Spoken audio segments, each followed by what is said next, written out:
সম্মানিত এবং প্রিয় সাংবাদিক ভাইরা, সাংবাদিক ভাইরা, আসসালামু আলাইকুম। আমাকে অনেকে প্রশ্ন করে যে ভাই, গ্রামটার যে সাংবাদিকরা আছে যারা এলাকায় এলাকায় কাজ করে, তারা কেন সাহসী হয় না? কেন সাহসী হয় না? আজকে তার একটা উদাহরণ আপনাদের সামনে দেখাবো।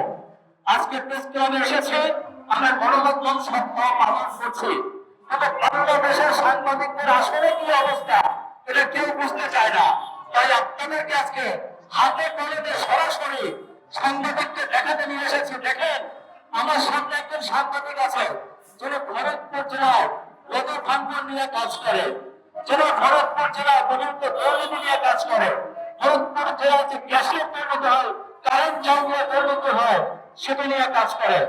আপনারা জানেন যে শত শত হেক্টর ধানের জমি, চাষের জমি নদী গর্ভে বিলীন হয়ে যাচ্ছে, সেটি নিয়ে কেউ কথা বলে না। প্রশাসন বিভিন্ন ধরনের নিশ্চুপ থাকে।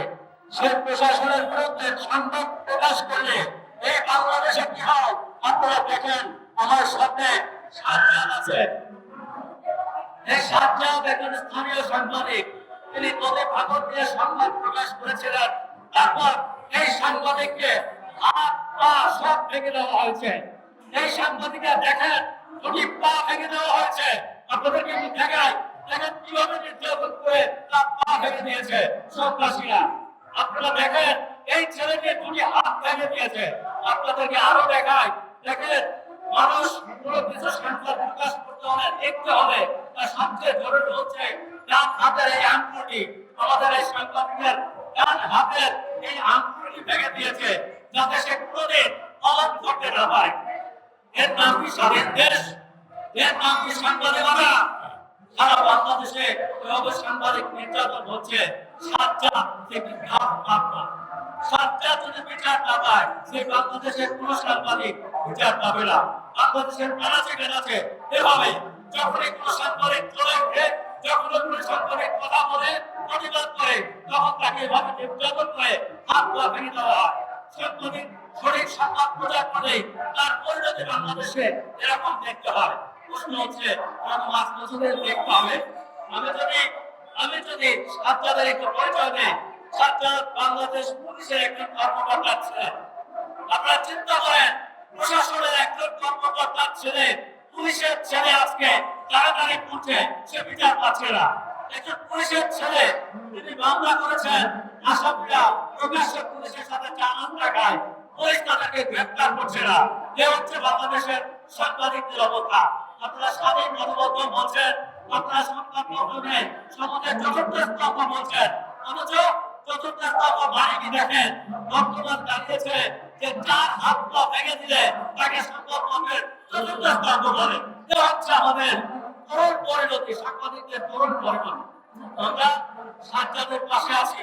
সরকারকে দ্রুত অনুরোধ জানাবো, সাজ্জাদের এই ঘটনা বিচার করতে হবে। সন্ত্রাসীরা এখনো প্রকাশ্যে ঘুরে বেড়াচ্ছে, সন্ত্রাসীরা এখনো পুলিশের সাথে চাঁদা দেখায়, পুলিশ তাদের খুঁজে পায় না। পুলিশের লজ্জা লাগে না? প্রশাসনের লজ্জা লাগে না? একজন পুলিশ কর্মকর্তার ছেলে সাংবাদিক, সে মার খায়, তার হাত পা ভেঙে দেওয়া হয়, এই দেশে তার বিচার নাই। আপনারা চিন্তা করে দেখেন, আমরা কতটা ঝুঁকির মধ্যে আছি। বাংলাদেশের সাংবাদিকরা কতটা ঝুঁকি নিয়ে কাজ করে। আমি বাংলাদেশ সাংবাদিক নির্যাতন প্রতিরোধ কমিটির সাধারণ সম্পাদকের দায়িত্ব নিয়েছি। আমার সাথে আমাদের শ্রদ্ধাভাজন বড় ভাই যারা আমাদের সাথে আছে, আমরা সারা বাংলাদেশে এই সাংবাদিক নির্যাতনের তীব্র নিন্দা জানাই, প্রতিবাদ জানাই। আমরা ভবিষ্যতেও এটা নিয়ে কাজ করবো। আশা করি আপনারা আমাদের সাথে থাকবেন। ইনশাআল্লাহ আমরা এই সাংবাদিক সাজ্জাদের উপর যে নির্যাতন হয়েছে অতি দ্রুত তার বিচার চাই এবং আমাদের সাংবাদিকদের পক্ষ থেকে 14 দফা দাবি জানানো হয়েছে। এই 14 দফা দ্রুত বাস্তবায়ন করতে হবে। বাস্তবায়নের জন্য সরকারের কাছে দাবি জানাই। ইতিপূর্বে বাংলাদেশের প্রধানমন্ত্রীর কাছে স্মারক নিবেদন হয়েছে, সে দাবি এখনো মানা হয়নি। তবে আশা করছি বর্তমান সরকার, বর্তমান মাননীয় প্রধানমন্ত্রী এই সাংবাদিকদের বিষয়গুলো শ্রদ্ধার সাথে দেখবেন এবং বিচার করবেন। এই ঘটনা সাংবাদিকদের পাশে থাকবেন।